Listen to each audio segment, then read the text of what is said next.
আসসালামু আলাইকুম, সবাই কেমন আছেন? আশা করি অনেক ভালো আছেন। আমি কুয়েত প্রবাসী মোহাম্মদ শমশের আলী। আপনাদেরকে ছোট একটা মেসেজ দিতে চাই, আপনাদের উপকার হবে মেসেজটা।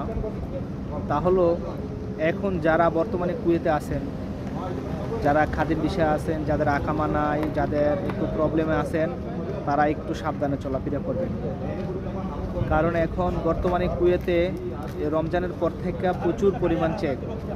আমাদের সাথে আমাদের বন্ধু বান্ধব ছিল, খাদিম বিষয়ের লোক দুজন ধরা খাইলো, একজন অলরেডি সফর করা দিয়েছে, আর একজন জেলে আছে। তো যারাই বর্তমানে কুয়েতে আছেন, খাদিম বিষয়ের লোক আছেন, যারা বাসায় থাইকা দুয়ারে কাজে যান, খাদ্যান দুয়ারে কাজে যান, বা মনে করেন যে হাসাবিয়া দুয়ারে কাজে যান, ফরানিয়া দুয়ারে কাজে যান, আমকারাতে কাজে যান, যারা যেই কোনো জায়গায় কাজে যান, তবে অতি সাবধানে কাজ কাম করেন। এখন পুলিশে কিন্তু লোক ধরতেছে, অলরেডি লোক ধরতেছে, ঠিক আছে? তো যে যেখানে থাকেন খুব সতর্ক, খুব সাবধান, খুব হ্যাপিভাবে থাকেন, ঠিক আছে? না নাই তো কিন্তু আপনার একবার ধরলে কিন্তু সমস্যা। এখন কিন্তু বিশাল প্রশ্ন করে, যদি প্রশ্নের উত্তর না দিতে পারেন তাহলে তো আপনি বিপদের কোনো শেষ নেই। আর এখন কিন্তু কফিলটা কিন্তু আসে না।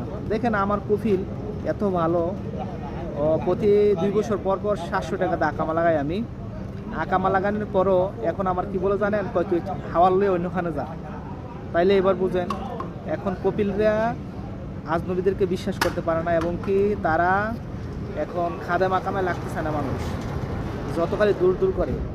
তো যে যেভাবে আছেন, যে যেভাবে থাকেন, যেখানে থাকেন, খুব সাবধানে চলাফেরা করবেন, খুব সাবধানে কাম কাজ করবেন, এগুলো সবচেয়ে বড় কথা, ঠিক আছে?